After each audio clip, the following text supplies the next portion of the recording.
I'd like to know some of the differences regarding franchises versus independents restaurants. Well, a franchise, of course, is somebody else created the intellectual property. And then if you're the franchisee, you bought the rights to use their intellectual property. And therefore, you have to operate using the systems and standards that they gave you. What are some of the challenges with one versus the other? Well, but you got to also understand an independent is creating their own intellectual property. So the independent has to be an outside-of-the-box thinker, but they also have to be able to create the system and then make sure that they execute against their own system. Okay? The challenges really are wide. I mean, there's a huge difference. You deal with a lot of franchisor and franchisee disputes because they're not communicating to each other. Well, so the franchisor, now, and let me be clear, both sides have a right to make money.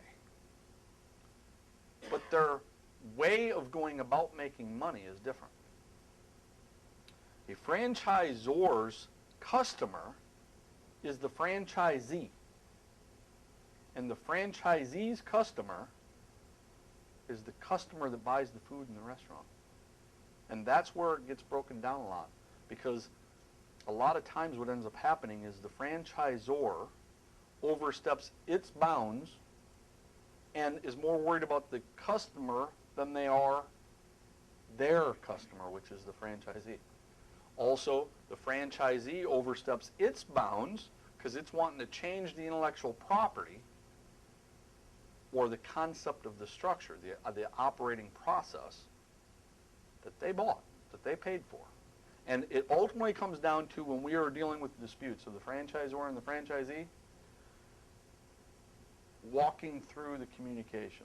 We happen to be certified mediators.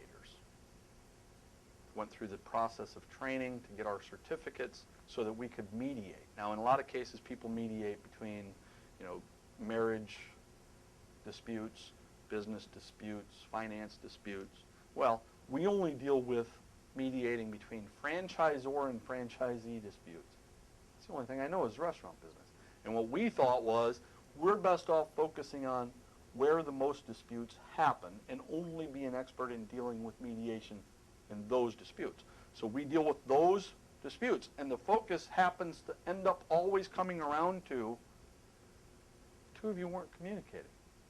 Just tell this person what you want, and you tell them what you want, and somewhere in between there is what's going to be right. And that's the biggest challenge. It's getting them to understand they both have a right to make money. But you got to communicate the steps to make that happen.